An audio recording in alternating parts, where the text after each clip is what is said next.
Happy Friday, friends. Welcome to Chart This with Dave Keller. It's Friday, September 12th. I'm your host, Dave Keller, coming to you from kind of an overcast and a little bit cool Redmond, Washington, but we'll take it. It definitely feels like fall here. Hope everyone is doing well and hanging in there wherever you are at. And thanks for checking out my show today. Friday is kind of a special day for Chart This with Dave Keller because we do an all mailbag edition most Fridays. Today, no exception. So we're going to go through some of the great questions that we received here through the course of this week from many of you. As a reminder, we live stream on Facebook, LinkedIn, YouTube, and X. Thank you so much, those of you that are tuning in live, even here on a Friday afternoon after the close. As a reminder, you can always ask questions during the live stream. Keep them coming. And a lot of these questions, some of these questions came from our live broadcast, but also many of them came from people watching the show afterwards on our YouTube channel and putting questions in the comments section. All of that is welcome. I appreciate your questions. Anything that comes up in terms of technical analysis, behavioral biases, decision-making, trading strategies, money management, whatever else you want to ask about, I will do my best to answer. And if it's something I don't know, the good news is I got a pretty decent network in the industry here of people that I have worked with, could work with, have interviewed or will interview, and happy to put some questions in front of the right people anytime. With that in mind, so the overall market conditions here, just to briefly check in Friday after the close. And by the way, I did hear from a number of you that watched me this morning on IBD Live. I love doing that show. Those guys are awesome. I mean, what a wonderful group of market practitioners. It's been a different group of people that I've been on with pretty much every time. But it's a lot of fun. And David Saito Chung is just a fantastically knowledgeable investor, but also a wonderfully warm and generous human being. So it's always fun to talk with Dave and others on the show. So we did talk about some of the market conditions for sure. That kicks off at 6:15 a.m. here on the West Coast. That's a rough early morning wake up call. So after this particular show here, I will be maybe taking a nap or maybe just chilling with my family a little bit for the afternoon. Having said that, kind of a quiet day overall for equities. Stocks rallied and the S&P did peak out around 6,600 right around 3 p.m. Eastern, did sell off going into the close, but still holding on to a pretty decent week. Of course, Thursday's rally really the story here this week, along with the rest of the strength through the course of things. A couple things that I'll be thinking about going into the weekend. And again, I do a big report for my Market Misbehavior Premium members called our Weekly Flight Plan. So if you want more of that sort of thinking, some of the long-term positioning ideas, and just more nuanced, thoughts about where we're headed, consider becoming a premium member. You can find more info at marketmisbehavior.com/premium. A couple things that stand out to me. Number one, small caps and mid caps, again, kind of underperforming this week. Sort of was the return of the growth trade in a lot of ways. Really, this month has been with technology and technology struggling at times, but communication services and consumer discretionary doing quite well. And what's happening now is mid caps and small caps, which are very kind of underweight growth stocks, but are overweight other areas of the market like financials, like industrials, not really participating in the latter half of the week. Today, only 3 of the 11 sectors finishing in the green: communication services, consumer discretionary, and utilities. The rest of the 11 S&P sectors finished in the red. Breadth on Friday was not particularly good. You can see it's about a 2-to-1 ratio of stocks down versus up on the New York Composite Index, and over a 4-to-1 ratio on the small cap side. So, breadth has been a little more encouraging. Certainly earlier in the week it was, and the advanced decline line starting to break out. But Thursday and now into Friday, the breadth a little less ideal. Tesla, one of the great stories. This is one of the charts we'll be reviewing with our premium members. Out of the Magnificent Seven charts I'm most impressed with, Tesla is certainly at the top of that list with a nice rotation to the upside. Netflix, probably the opposite. Tesla and the sort of the long Tesla, short Netflix trade played out really well through the course of this week. Those are some of the things on top of mind for me. I'll be digging into the charts a little bit more. My goal with the weekly routine for myself is to do it when the markets are closed, do it over the weekend. when I can kind of take a deep breath and really think about and reflect on some of the charts. So I'll share some further insights when I have a chance to review things in a little more detail. With that in mind, let's get to some of the great questions that came in this week. We didn't have time to answer on the regular broadcast. Question one: why is it that I love this? Why is it that most of the analysts making predictions are wrong, and why do they never attach a timeline with their target price? So I'm going to assume here that you don't mean technical analysts, but maybe more fundamental analysts. I'm going to make that general assumption. I hope that's fair, because technical analysts don't usually talk about target prices. Some do, but it's more about trends and more about levels. Fundamental analysts, I think, is what you're getting at more, which is where they, identify a price target. So, here's the thing. Why are most wrong? I mean, I don't know if that's a fair characterization, but it might be.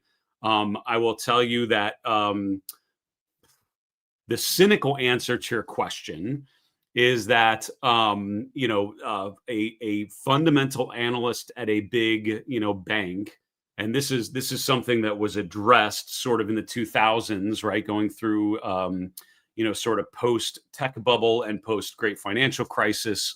All of these things sort of changed in terms of the structure of broker research.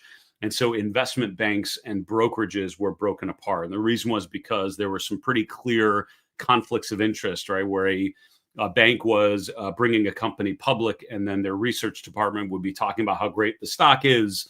And there was obviously a conflict there. And so there was a big separation that was created between those two parts of the bank. Is that, I would say generally one of the issues that you have is that, fundamental research is usually not too negative, right? There's sort of a bullish skew to it. So if you look, the average rating from fundamental research analysts on the street is a buy rating, right? The average rating, right? Strong buy is probably after that, and then like neutral after that. But you don't put sell ratings, you don't put strong sell ratings, and one of the reasons, if not the reason, is because big fundamental analysts have relationships with the company. And if you ever want to absolutely torpedo your relationship with the management of a company, put a big sell rating on their stock. Now, it does happen. It's not unheard of. It's just pretty rare. It's much more common that a strong buy is really like a buy, and a buy is more like a neutral, and a neutral is more like a sell. So it's like the whole rating system's kind of elevated, is kind of how it is. So what that means is, as long as things are working, analysts tend to be on the right side of things. But during any bear market, it doesn't go particularly well. Target prices are tough, right? And I think that goes to the difference between a fundamental process where you're analyzing companies and analyzing balance sheets and income statements, and thinking about the valuation, right? Where should a company be trading based on the theoretical value of their earnings or revenues or book value, whatever it is that you're using. That's what a fundamental approach would be, right? Is look at what the company's doing, look at their growth prospects, and then say this price is a fair price. This is where the stock should be trading. But what a technical analyst, what I do, what we realize is that that's kind of BS.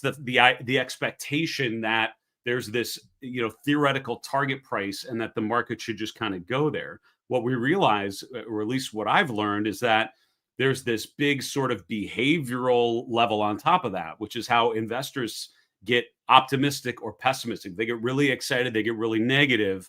And so maybe a theoretical price is here, that target price, but the stock price itself can be very different than that. And there's that gap between where the market is now and sort of this theoretical price that may never actually be achieved.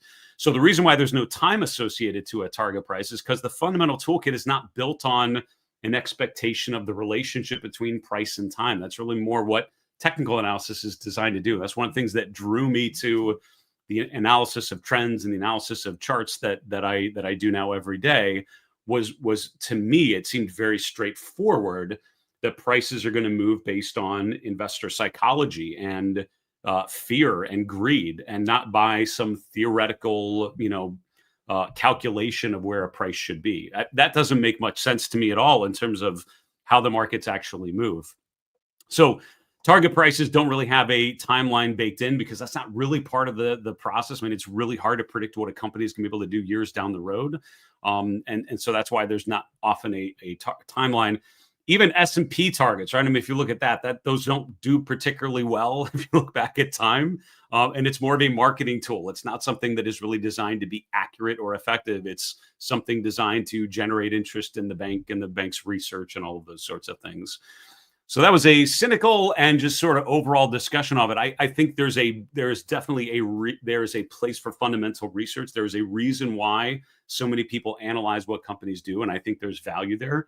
But doing that on its own and ignoring the message that the charts would provide, right? The message of price and the information embedded in price action and understanding investor psychology. I think using them together is what's so meaningful. I mean, it's interesting you're asking this question on the day that I went on IBD Live for 2 hours this morning, because I think they better than anyone. William O'Neill has written books. How to Make Money in Stocks is one of my recommended reading top of the list books, because it talks about that relationship between price, between technical analysis and valuation and fundamental analysis. I think using them together is a very powerful toolkit. So encourage you to read William O'Neill's books if you're looking for more understanding of what that means. So, if you're looking for that, if you go to my website, Market Misbehavior, go to reading list. This is my recommended reading. And very first one, I was going to say, I'm pretty sure this is like the top left corner of that page. And indeed it is. How to Make Money in Stocks. Bill O'Neill wrote a number of other books that are very, very good as well. But I would start there if what I just explained didn't make sense. Next question. What are your thoughts on using short-term charts to track the recent trends for the S&P 500 and the SPY, the S&P 500 ETF? So I always describe to people, use short-term data for short-term decisions, use long-term data for long-term decisions, right? I often find one of the mistakes that investors make is that there's a mismatch. There's a disconnect between what questions they're trying to answer and the charts that you're using. So, if I'm trying to understand what's happening in the markets and I'm a swing trader, then I'm probably looking at daily charts and hourly charts. And again, I don't have a lot of these readily available that I could just flip around, but I'd probably be jumping around some of these different time frames. To say, all right, what's that, sort of daily time frame, hourly time frame, 5-minute time frame. Like, let me really understand these swings and identify turns. And I would have a whole set of charts optimal for that particular time frame. In my own investing, I'm more of a position trader, right? I'm a little more long term in what I'm thinking about. I think of it as more medium term, long term. So I look at daily charts and I look at a lot of weekly charts, because I want to understand what's happening this week and how that fits into this month and even this year, and even further, right? So that relationship between those timeframes is so helpful. So for me, if the market action, tells me, sorry, if I'm seeing a turn and I want to zoom in a little bit and just really understand what's happening, then that's when I drill in a little bit. I think of it like zooming in and looking at a shorter term time frame. If I'm confused as to what I'm seeing from one moment to the next, when in doubt, zoom out. You zoom out a little bit and you bring in a little more data. So I do use short-term charts, and this particular chart, the 5-day, 5-minute chart, I actually look at this at least once a day, just to look at what happened and how that fits into like the last week. For me, that's kind of my normal process of trying to understand what happened today and try to just remember the sense of the markets going into today's price action. Would I draw any meaningful long-term conclusions based on a 5-minute or hourly chart?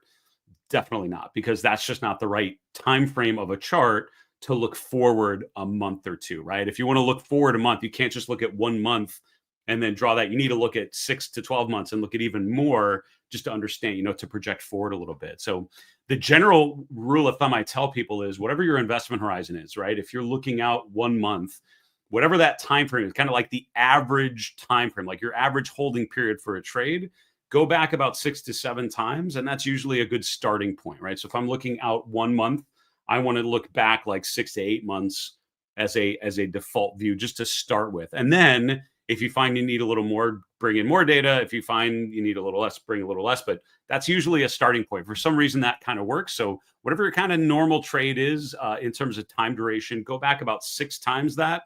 And that's how much I would start with as a default time frame on your chart, and then go from there.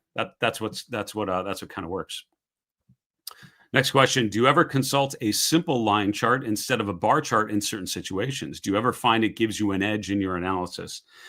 Yeah, so bar and candle charts, which is what I primarily use, are great because they give you the intraday high and low, right? And so you understand where we closed relative to the open, which is important because it kind of gives you a sense of directionally what happened on that day.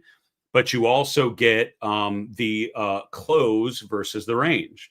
And if we close near the upper end of the range for the day or the lower end of the range for the day, I think that's important. And that's why things like the hammer candle or shooting star candle, things which I've randomly referred to, that makes sense because it's based on where the close is, the open and close is versus the range for the day. So I think there's value there. Now, the problem with bar charts and candle charts is because you're bringing in a lot more data, you're bringing in a little more noise. So when would I think it's appropriate to just look at a closing price? What I found is when you're trying to just analyze divergences, I have found that taking the intraday high and low out of the picture and just doing this and just looking at the closing price versus like an indicator, the divergences become much more obvious. If I'm looking at price patterns and trying to think about like a coil pattern, looking at just close only prices just gets rid of the noise and helps you just focus on a more manageable amount of data, right? Having said that, I rarely look at closing only prices, right? For me, the bar chart is good enough. And I've looked at enough of them that if I really want to ignore kind of the intraday extremes, I just kind of mentally block them out. But if you're kind of just getting started and you find that difficult to do, that's when looking at closes only could be helpful, right?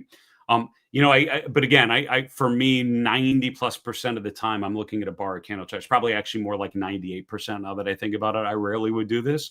And I would say the other time it doesn't make sense is if you're looking at something like, I'm trying to think of an example of this. Things that are sort of not things that are more like macro kind of things. Like if I'm looking at the 10-year treasury yield, I don't know how much I need the intraday high and low, to analyze that because I'm looking more at the relationship between rates and the dollar or rates and stocks, in which case you could argue that the intraday extremes probably don't mean as much. Right? I mean, if I'm looking at the 2-year treasury yield versus the Fed funds target rate, you don't really need intraday high and low to make that comparison. So I find when you're comparing things, maybe close only prices are a little more meaningful. Would I ever trade on a chart like this? I absolutely would not, because I think the challenges of additional noise and confusion that you might get from looking at a bar chart because of the additional data points, I think that is far outweighed by the benefits of understanding volatility, recognizing price gaps, which you don't have on a close only chart, where you're ignoring the gaps, which I find very helpful and very instructive. So bar and candle charts are certainly my default for a reason. We have 3 more questions. About halfway done with questions here for today. As a reminder, thanks so much for bringing in your questions. You can ask questions at any point during our live stream, or of course on our YouTube channel. Just put a comment below any of those videos. I read every question that comes in personally because I find that a great way to connect with all of you and just make sure that my content is meaningful for the questions you're trying to answer.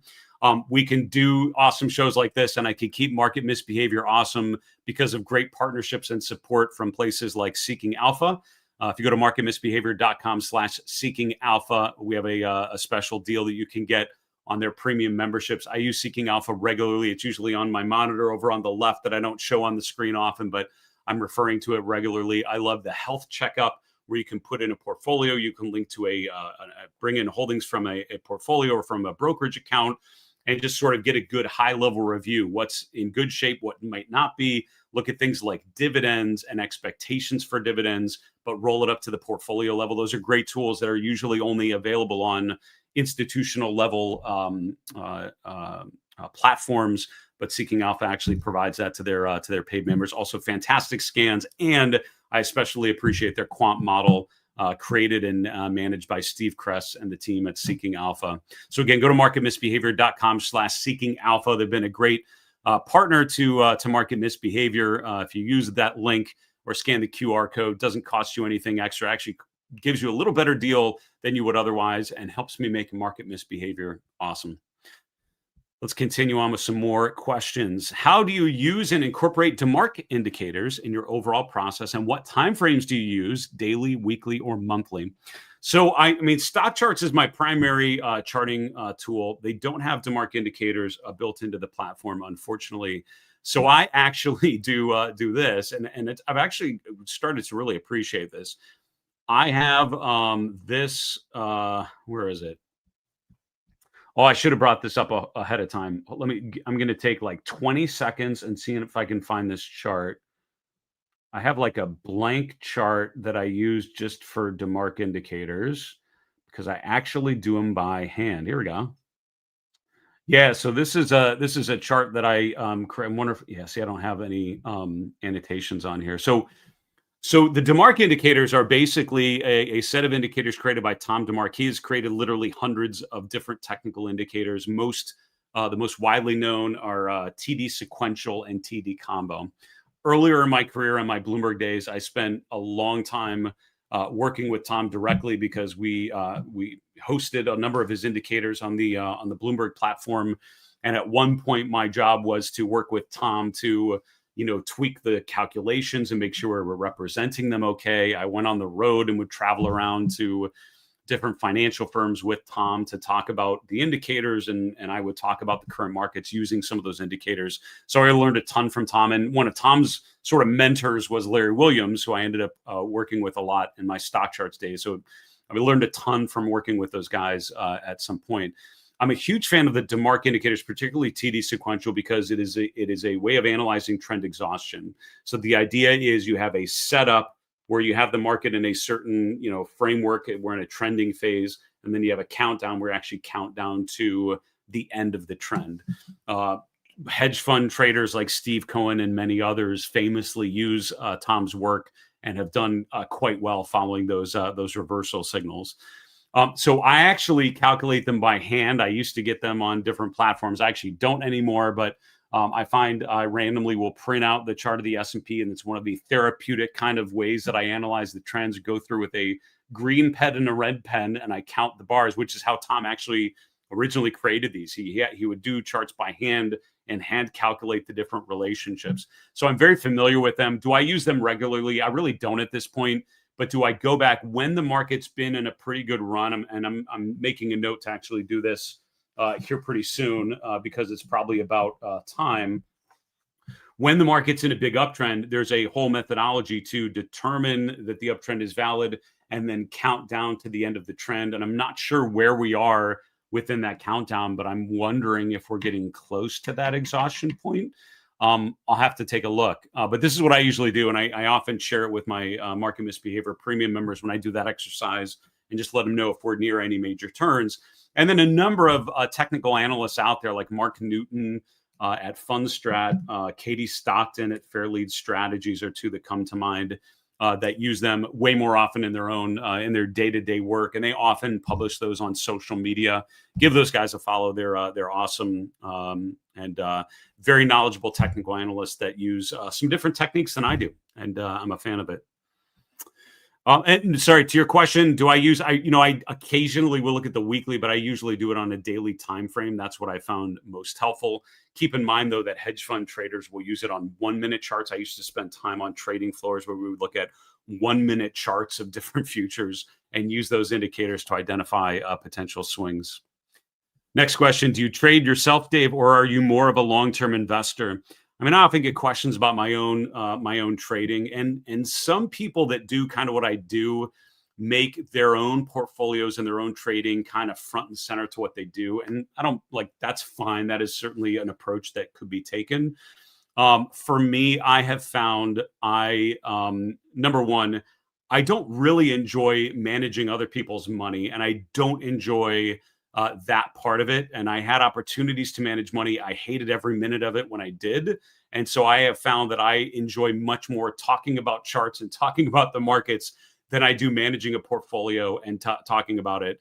And if that doesn't make sense to you, I apologize if it doesn't, but that's sort of what I found I'm good at. I enjoy bringing to the markets to life and giving people context. So I talk very little about my own portfolios. I do try to disclose as I think is appropriate when I'm talking about a chart and I have an active position. So I randomly will pepper that in when I do. So that's the long-winded answer of why I probably don't talk about it more. So what do I do? So I actually have a couple different portfolios. I have sort of the retirement account kind of nest egg approach, which I manage a little more longer term. I have a, sort of more actively managed portion. So I sort of go with the core and explore model. Big bulk of my own assets and my family's assets are managed by a very systematic momentum-based approach that I try not to get in the way of too much. And then I have the explore portion, a smaller percentage that I more actively manage. And I often enjoy comparing kind of that passive momentum approach versus my more active approach. And if I'm adding value relative one to the other. And then I actually have a trading account, which is a little more, more of a swing trading account where I'm taking more active bets. And to be honest with you, that's not the time frame that I tend to enjoy operating on. I feel like to really be on top of that time frame, you need to be watching the markets way more closely minute to minute than I want to. I'm happy doing other things at times. So I would say generally I'd consider myself a position trader. I'm taking longer term positions and then trading around those, right? Adding or subtracting to those when I think the chart compels you to do so. So the conversation I had with the guys at IBD earlier fits very much with kind of how I approach it. They do a little more swing trading, some of them, than I do, and that's not my main goal, but that's kind of it. So mostly long term, some sort of medium term, and a very little short term. That's what I do in my own portfolio.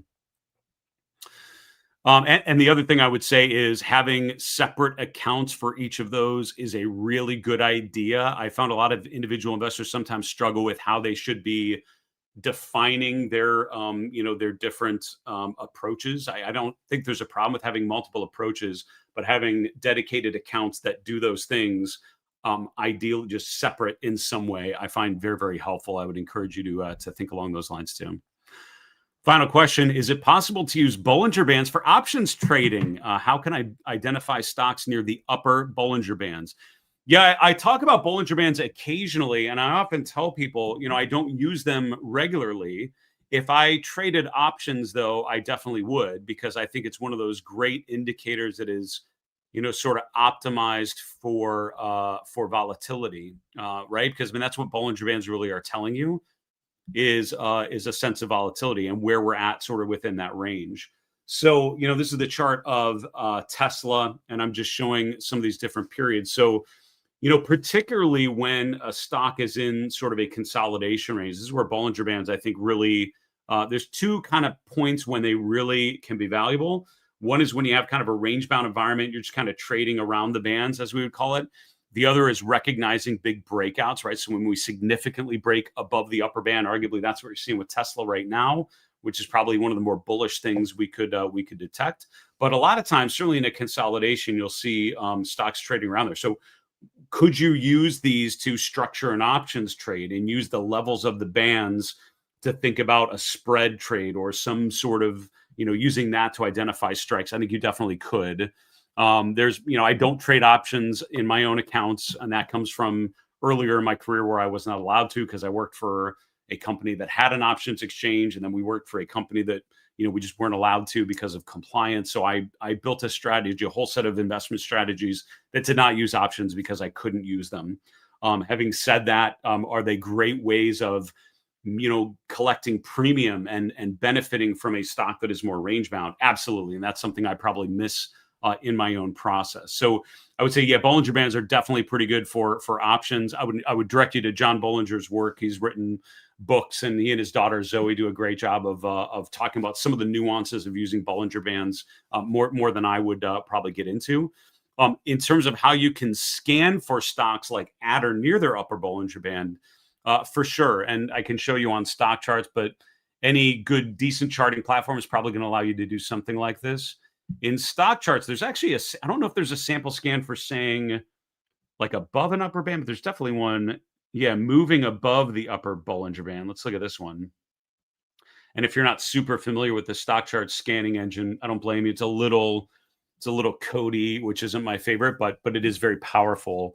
Yeah, so like this right here is saying yesterday's close is below the upper Bollinger Band and today's is above. So this is actually saying it just broke above the upper band today. So this is more of a breakout scan saying, show me stocks that were below the upper band yesterday and are above it today. So you could use that as a way to identify kind of Tesla charts that are just breaking out.